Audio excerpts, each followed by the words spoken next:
Hi everyone, welcome back to my channel.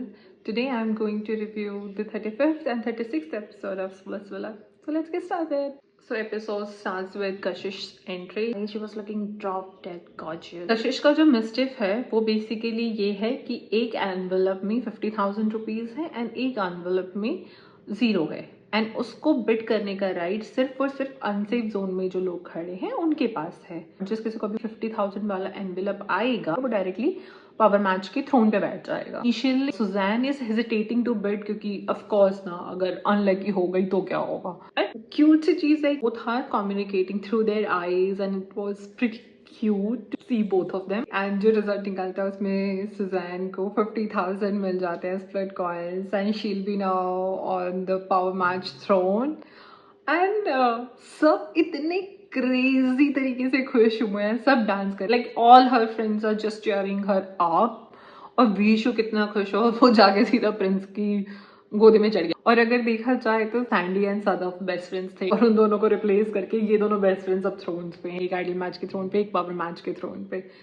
And एक चीज जो मैंने नोटिस करी स्पेसिफिकली कि सैंडी ने उसको बहुत अच्छे से लिया. She was also clapping, she is also happy at the same time. अब पावर जाती है गुल्लू और सुजैन के पास कि वो किसको डंप करना चाहते हैं एंड वो भी आयुष को ही डंप करें इवेंचुअली. एंड गुल्लू ने बहुत ही खुल के बोला है कि अगर हमारे भी लोग यहाँ पे खड़े होंगे, कोई भी होता मेरा बंदा खड़ा तो वो उसको उड़ाते, तो सिंपली मैं उनके बंदों को उड़ा रहा हूँ. मतलब आयुष के जाने से ऐसा कुछ फर्क पड़ नहीं रहा. Anyways he was not a good performer. वो वैसे भी वोट काउंट ही था तो ऑफ कोर्स उनके वोट काउंट उनका जरूर कम पड़ गया है इससे. लेकिन मुझे जैसा लगता है कि अभी जो हिमांशु है वो बेसिकली ट्राई करेगा सदफ, टेन, हर्षित, प्रीत लोगों को अपने साथ लेकर के आने के लिए. थोड़ा अच्छा उनके लिए बोलेगा या करेगा ताकि उसके वोट काउंट उसके एटलीस्ट बाकियों से उसको कोई फर्क नहीं पड़ता, उसका वोट काउंट अच्छा रहे. नेक्स्ट मॉर्निंग का सीन स्टार्ट होता है जहाँ पे गुल्लू इज हैप्पी. वो पावर मैच पे स्टिल अभी भी है and he is happy for his friend कि गौरेश या बाइडल मैच बन गया है.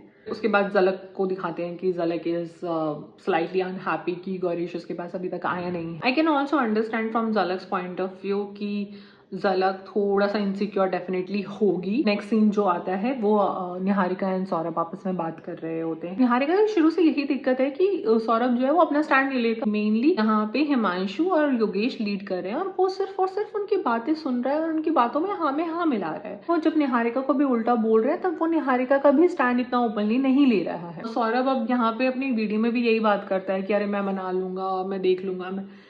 पर Saurabh, you also need to understand your connection is not comfortable with the whole alliance thing. और ये स्प्लिट्सविल है. तुम दोस्तों को लेके ठीक है वो वोट काउंट्स हैं, तुम्हें वो लेकर के आगे तक सेव करके चल सकते हैं, but performance does matter right. तुम्हारे पास इतनी स्ट्रॉन्ग परफॉर्मर है, सेफ रहोगे तभी तो आगे तक चल भी पाओगे ना. इस यही चीज निहारिका को भी पता है और इसलिए वो उनके साथ ओवरशैडो नहीं होना चाहती. फिर उसके बाद दीप्तांशु और हर्षित का एक आर्ग्यूमेंट दिखाया जाता है जहाँ पे खाने से रिलेटेड कोई बात पे कि दोनों लड़ पड़े हैं. वो रोज लेके आया था आई बिलीव प्रीत के लिए, तो उस बात पे कुछ लड़ाई हो गई है कि वो रोज तोड़ दिया या कुछ. मतलब मुझे तो ऑनेस्टली वो बहुत ही स्टूपिड फाइट लगी. मतलब आउट ऑफ नोवेयर कुछ भी कर रहे हैं. तो अभी नेक्स्ट सीन आता है जहाँ पे सारे कंटेस्टेंट्स जाते हैं चैलेंज लोकेशन पे. वहां पे प्रिंस उनका वेट कर रहा है. तो प्रिंस अब दीप्तांशु और सौरभ के मैटर पे बात करता है एंड वो उनको पनिशमेंट भी देता है. वो स्प्लिट कॉइन दोनों के 0 कर देता है. प्लस हर्षद ने क्योंकि इनिशिएट किया था वो फाइट पहले, तो वो उसका पावर कार्ड भी छीन लेता है. नेक्स्ट वो पूछता है और बिला में क्या बात हुई, तो जहाँ पे आकांक्षा बोलती है कि जब भी मैं योगेश के साथ थी मैं कभी भी आइडल मैच नहीं बन पाई. आई नो वो बाद में क्लैरिफाई करती है कि योगेश ने कल बोला था कि चलो आइडल मैच बन गई है, अब एटलीस्ट मेरा गिल्ट कम हुआ, इसके साथ कोई तो है खेलने के लिए. तो उसको ट्रिगर हो रही होंगी डेफिनेटली, उसको बहुत सारी चीजें ट्रिगर हो रही होंगी. बट मुझे ये थोड़ा सा लगा कि ये इसे अवॉइड किया जा सकता था बिकॉज योगेश जब भी उसके साथ खेला है वो हमेशा जीती है. थ्रोन पे वो इसीलिए नहीं गई क्योंकि वो सब जीत के वहां पे बैठे होते हैं. जो अपोजिट साइड पे अनसेफ जोन पे लोग होते थे वो अपोजिट अलायंस के होते थे, तो वो उन्हें कभी भी वोट आउट करके आगे भेजते ही नहीं थे. इसलिए नहीं क्योंकि योगेश की वजह से नहीं होता था. यार एनी डे योगेश एक अच्छा परफॉर्मर है, तो आकांक्षा ये चीज तो अवॉइड कर सकते थे. आई मीन ये थोड़ा सा पता नहीं क्यों मुझे भी नेसेसरी लगा, but I believe because she is really hurt तो मे बी वो भी उसको हर्ट करना चाह रही होगी वो बोल के, या वो जिस हिसाब से उसको सिंपैथी दे रहा होगा, या मे बी जिन लोगों ने उसे बताया होगा कि वो बोल रहा था कि चलो खुश है वो कि उसको कोई मिल गया एंड प्ले कर रहा है, तो उसको वो नहीं अच्छा लगा होगा, तो वो उस तरीके से बात कर रही थी। इसी चीज़ पे फाइट हुई एंड योगेश भी यही बोलता है कि आप जब तक मेरे साथ खेलते थे आप हमेशा सेफ रहते थे, अब देखते हैं आप रहते हो या नहीं रहते हो। अगेन मुझे लगता है कि ये एक कॉन्वर्सेशन को सिर्फ इतना तक ही रखा जा सकता था कि मुझे वापस से सुनने में आया है कि इनको मेरे लिए अच्छा या बुरा फील हो रहा है, जो इनको करने की ज़रूरत नहीं है। फिर उसके बाद ये सारी कॉन्वर्सेशन झगड़े खत्म हो जाते हैं, तो उसके बाद सनी आती है एंड देन दे डिस्क्राइब का टास्क होगा एंड उसके बाद सनी और ये भी बताते हैं कि उनको टीम बनाने पड़ेंगे एंड टीम बनेगी, आइडल मैचेस अपनी अपनी टीम चूज करेंगे। तो सदफ और टेन जो एक आइडल मैच है वो उनकी एक टीम होगी, और गौरेश और आकांक्षा की एक टीम होगी जिसमें गौरेश आकांक्षा चूज करते हैं सौरभ निहारिका को, गुल्लू कायरा को, दीप्तांशु सैंडी को। तो जब गौरेश और आकांक्षा अपना टीम चूज कर लेते हैं, दूसरी तरफ सदफ और टेन के बीच में लड़ाई हो जाती है। तो योगेश और रूरू को जब चूज करता है टेन, तो सदफ डिडंट लाइक, क्योंकि उसको पहले दीप्तांशु और सैंडी चाहिए थे अपनी टीम में, ऑफकोर्स क्योंकि वो उसके दोस्त है, right, Sandy is her friend, तो वो उसको चाहेगी एंड टेन ने वहाँ पे नहीं पूछा। तो I don't think so Sadaf की कोई भी वहाँ पे गलती है। She had a very normal expectation from her connection की वो जो भी डिसीजन ले रहा है उसे डिस्कस करके। जब आप एज अ पार्टनर खड़े हो, आप दो लोगों को ये डिसीजन लेना है, तो one can not just blindly go and take a decision, बोल दे कि पहला मैंने ले लिया अब दूसरा तुम लो। और सदफ ने फिर उस चीज़ को वही बोला कि अब आगे जो करना है वो कर ले, मेरा अब इसमें कोई इंटरेस्ट नहीं है and I can totally feel her कि वो हो जाता है कभी कभी जब आपका पार्टनर आपको उस तरीके से वैल्यू नहीं कर रहा उस पॉइंट पे। तो जब गेम स्टार्ट होता है, जो फर्स्ट स्टेज है जहाँ पे वो पूरा एंटेंगल्ड है रोप के साथ, वहाँ पे गुल्लू और आकांक्षा वाली जो टीम है उन्होंने फर्स्ट स्टेज पे दीप्तांशु और सैंडी को रखा हुआ है, वहीं पे दूसरी टीम ने हिमांशु और दीक्षा को रखा हुआ है। हमने क्लियरली एक चैलेंज में देखा था जब वो कंपैटिबिलिटी वाला चैलेंज हुआ था दोनों विलास के मर्जर के बाद, अंशु और दीक्षा ने कितनी इजीली जल्दी वो चैलेंज कंप्लीट किया था। वहीं पर ही दीप्तांशु और सैंडी सेम चैलेंज में उन्होंने बहुत ज़्यादा स्ट्रगल किया था। अगर मैं उनकी जगह होती तो मैं दीप्तांशु और सैंडी को सबसे एंड में रखती, कि ना कि फर्स्ट स्टेज पे ही, क्योंकि वो बहुत ही क्रूशियल पॉइंट होता है जहाँ पे अगर दूसरी टीम ने लीड ले ली तो आपको कंप्लीट करने में दिक्कत होती। और एक्चुअली में आगे वही हुआ, क्योंकि दीप्तांशु और सैंडी इतने उलझ गए एंड उन्होंने इतना ज़्यादा टाइम लिया उस पूरे चैलेंज को कंप्लीट करने में। वहीं पर जब हिमांशु और दीक्षा है, हिमांशु दीक्षा ने वो बहुत ज़्यादा जल्दी लीड कर लिया था। ये टीम गौरेश और आकांक्षा वाली जीती सिर्फ इसलिए थी क्योंकि उधर सेकंड स्टेज पे मोहित और आकांक्षा थे एंड उनके बीच में वो कोऑर्डिनेशन बैठ ही नहीं जा रहा था, वो नींबू नीचे से लेके जाने वाला, क्योंकि हाँ हार्डली 2-3 नींबू लेके जा रहे थे, मोस्टली उनके गिर ही जा रहे थे। वहीं पर इस साइड गुल्लू और कायरा के क्या कोऑर्डिनेशन था, वो कैसे ऐसे फटाफट से इतने सारे नींबू ले जा करके वहां पे रख दिया था। तो अगेन अगर यही चीज़ वहाँ पर भी बैलेंस आउट हो जाती मोहित और अनुष्का की तरफ से, तो डेफिनेटली ये लोग आज हारे हुए थे, क्योंकि इनका वो फर्स्ट स्टेज वाला डिसीजन ही गलत था। उसके बाद जैन और पीशू ने फटाफट लेमन स्क्वीज किया और फिर वो आगे चले गए एंड उसके बाद निहारिका सौरभ को वो रब करना था उसी लेमन को यूज़ करके, जो जूस था लेमन जूस को यूज़ करके उसको स्क्रब करना था। जब वो स्क्रब करते हैं तो उसमें ये आता है कि अगर आपको सेव होना है तो आपको जल्दी से एक डिसीजन लेना पड़ेगा और अपनी ही टीम में से एक कपल को अनसेव करना पड़ेगा, जो निहारिका ने साइन करके अब वहाँ पे रख दिया है। अब एपिसोड ये वाला यहीं पे खत्म हो जाता है विद द सस्पेंस कि अब उन्होंने किसका नाम लिया। नेक्स्ट एपिसोड स्टार्ट होता है from this particular thing only, कि जहाँ पर Prince has to now reveal the result. और मुझे लगता है सबको पता है कि उन्होंने किसका नाम लिया होगा। प्रिंस रिवील करता है दीप्तांशु सैंडी, और आई गेस सबको पता था कि वो दीप्तांशु और सैंडी का ही नाम लेंगे, बिकॉज अभी डोम में निहारिका की लड़ाई हुई है और निहारिका हैड द पावर, तो ऑफकोर्स निहारिका उसी का नाम लिखेगी। तो इट वॉज प्रिटी ऑब्वियस। जब हारने के बाद सदफ और टीम से पूछा जाता है कि वर दे हैप्पी विद द टीम, तो उस डिस्कशन में देन वहाँ पे पता चलता है कि उन दोनों के बीच में ही काफ़ी अच्छी कॉन्वर्सेशंस नहीं चल रही हैं एंड इट्स ओनली बिकॉज क्योंकि टेन को लगता है कि सदफ बहुत सारी चीज़ें बहुत जल्दी कर रही है and he is completely scared, क्योंकि उसका पास में भी हार्ट ब्रेक हुआ है। टेन थोड़ा स्लो लेके चलना चाहता है, मे बी सबके एक्सपेक्टेशन ज़्यादा होंगे, because I remember there was during initial episodes जब टेन को बोला गया था नील डाउन होकर आई थिंक कोई एक्टिविटी करने के लिए and he refused to do that. And उसके पास एक रीज़न था कि हम अभी तो मिले, अभी मैं नील डाउन कैसे हो जाऊँ, तो मुझे जाना पहचाना है, जिस पे सदा felt bad about it and मुझे नहीं लगता था कि वहाँ पे उसको भी बुरा फील करने की ज़रूरत थी। तो आई गेस उनको सिर्फ 2-3 दिन हुआ था मिले हुए एंड उसमें you can not expect somebody to kneel down for you, right. But इसमें एक इंटरेस्टिंग चीज़ ये हुई कि जब टेन को बुरा लग रहा है तो हिमांशु उतरा है, हक किया है उसने, एंड देन बोला है कि can everybody please cheer up for Sada, she is really strong girl. और तुझे सेम जब आकांक्षा दुखी थी उस टाइम पे तुझे चिल्लाना याद आ रहा था। मतलब इतनी आपकी कन्वीनियंस के हिसाब से साइड क्यों होती है? जस्ट बिकॉज तुम एक लड़की को पसंद नहीं करते तो उसकी जो बैड सिचुएशन भी है उसमें you are not able to understand her pain. अब डेट वेट पे जाने की जब बातें हो रही हैं तो उस टाइम पे डेट पे जाने के लिए गौरेश एकदम से क्योंकि आइडियल मैच को पिक करना है तो वो सौरभ निहारिका और गौरेश और सैंडी और दीप्तांशु को पिक करते हैं। एंड वो बोलते हैं, तो दीप्तांशु की वीडियो आती है, दीप्तांशु बोलता है कि भाई मुझे ये कॉन्सोलेशन प्राइज नहीं चाहिए कि तुम मुझे भेज दो, मुझे सेव करते तो समझ में आता है क्या बात हुई, पहले अनसेव करके। बट अगर देखा जाए तो अनसेफ बेसिकली गौरेश ने नहीं किया, वो निहारिका ने किया, और निहारिका ने पर्सनल बीफ की वजह से किया। उसमें गौरेश का कोई लेना देना था ही नहीं वहां पे अपेरेंटली, राइट। उसके बाद जब सब विला में जाते हैं तो Anushka is crying because she is claiming that Mohit ने उसको डांटा है, उस पर चिल्लाया है, जबकि मतलब हमें तो नहीं दिखाया गया कि मोहित ने थोड़ा सा भी उस पर चिल्लाया है।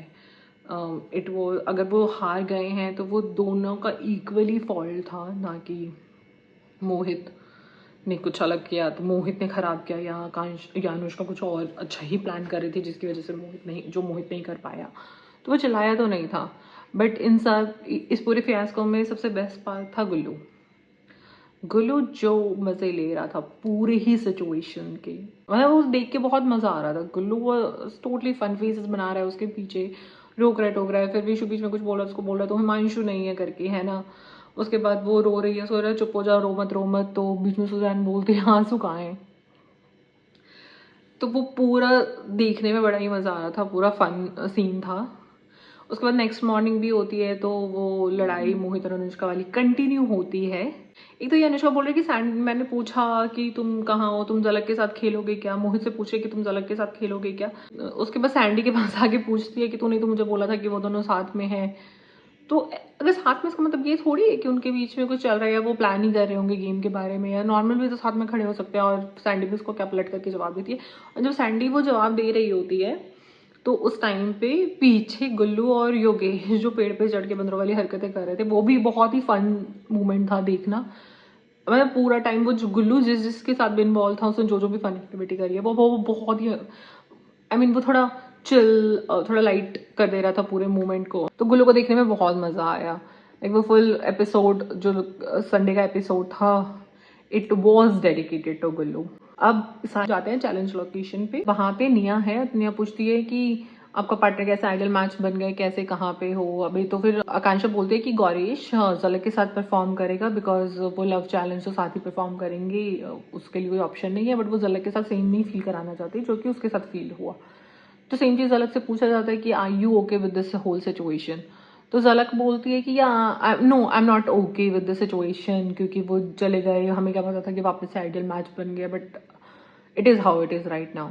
और फिर वीडियो में दिखाते हैं कि झलक आकांक्षा के लिए बोल रही है कि my connection will play with me so stay away from my side. तो आकांक्षा ने झलक कुछ गलत भी नहीं बोला आपको। उस टाइम पे जिस डोम में उसने उसको पिक किया था गौरेश को, she had no other choice, she needs to be in the game, और उसको किसी को पिक करना था। बट उस टाइम पे जब वो एक कपल भी आइडियल मैच बन भी गए हैं तो वो मैनिपुलेट ही करे आपके पार्टनर को, ना ही आपका पार्टनर आपको छोड़ के जाने की कोशिश कर रहा है। तो फिर stay away from my side it directly came from insecurity, jealousy, whatever you want to call, you can call it. But it was not nice to see you commenting like that. फिर उसके बाद अनुष्का पूछती है आकांक्षा से कि did she pitch Mohit to play in this challenge? तो आकांक्षा बोलती है हाँ मैंने पूछा। तो सब बोले क्यों? तो मोहित also agreed, right? I just didn't understand why Himanshu was blaming entirely आकांक्षा कि she was opportunistic and she took the opportunity. and निया ने काफ़ी अच्छे से डिफेंड किया वहाँ पे कि वो क्यों नहीं लेगी, वो उस अपॉर्चुनिटी का फायदा, वो उस चीज़ का फायदा क्यों नहीं उठाएगी, बिकॉज उसको भी तो गेम आगे खेलना है। कांक्षा ने जो एक चीज़ बोली, मैं किसी का रिलेशन नहीं तोड़ना चाहती, थर्ड पर्सन नहीं बनना चाहती वहाँ उस सिचुएशन में, बिकॉज गौरेश और झलक के बीच में कोई इश्यूज नहीं थे। मोहित और अनुष्का के बीच में इश्यूज चल रहे थे and Mohit chose to play with Akanksha, right. Akanksha ने कोई गन पॉइंट पे तो रख के नहीं बोला था कि आओ मेरे साथ खेलो।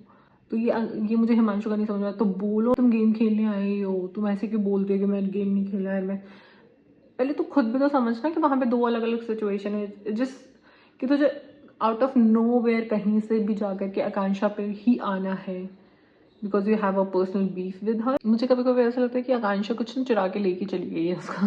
आई मीन मुझे पर्सनली ऐसा लगता है हिमांशु और आकांक्षा के बीच में यही चीज़ इसलिए बीफ है क्योंकि हिमांशु गेम को अपने हिसाब से चलाने की कोशिश करता है एंड वो जो भी सुनता भी है तो वो थोड़ी बहुत योगेश की सुन लेता है, थोड़ी बहुत, राइट, 5%। जो हिमांशु की कनेक्शन है वो मेनली चुप ही रहती है, वो ज़्यादा कुछ बोलती नहीं है, उसके कुछ खास ओपिनियंस अभी तक जितने एपिसोड्स हैं उसमें तो दिखे नहीं है। वो जो हिमांशु बोलता है बस वही कर रही होती है। वो बोलता है मुझे स्प्लिट कॉइन्स दे दो, वो दे देती है। Either she feel her self डम टू प्ले कि वो डिसीजन ही नहीं ले पाएगी जो शायद हिमांशु ले पाए स्ट्रैटेजिकली, इसलिए वो सारे पावर उसके हाथ में दे देती है, उसके लिए गेम छोड़ देती है। जबकि ऑपोजिट साइड पे जब अगर योगेश और आकांक्षा है, वो दोनों हमेशा से उन्होंने जब खेलते थे साथ में तो उन्होंने हमेशा से डिस्कस करके एंड एक डिसीजन पे खेले, लाइक दोनों के ओपिनियंस होते थे। इट्स नॉट कि योगेश का ओपिनियन है आकांक्षा का नहीं है, आकांक्षा सिर्फ उसको फॉलो कर रही है, ऐसा कभी नहीं हुआ। तो आई बिलीव इसीलिए उसको you know he can not handle strong women, it's simply as that. Even जब अनुष्का भी बोलती है आकांक्षा को कि योगेश ने अच्छा किया तेरे साथ जो भी किया, बट ही पहले अपने पार्टनर से बात करो, your partner messed up here, right. मतलब झलक ने भी तुम्हारी पूरी सिचुएशन का फायदा उठाने की कोशिश करी। हर वीडियो शी हैज सेड कि मैं इस पूरी सिचुएशन का फायदा उठाऊंगी क्योंकि अल्टीमेटली मुझे भी तो गेम खेलना है ना, एंड मैं थोड़ा सा अगर मैं आग भी लगा लेती हूँ तो क्या ही दिक्कत है। कर इट्स जस्ट कि गौरेश और झलक गेम खेल रहे हैं साथ में, तो उस पर झलक पे क्वेश्चन नहीं आया, बट झलक ने भी इक्वली तुम्हारा कनेक्शन तोड़ने की कोशिश करी। And finally Mohit chose to play with Ansha. अब ये एपिसोड यहीं पे खत्म हो जाता है। Alright, thank you for watching the video, or stay tuned to review the next episodes of the Splitsvilla to see what are these contestants up to. And please don't forget to share, like and subscribe and comment below with your opinions. What do you think of these episodes? Okay, bye.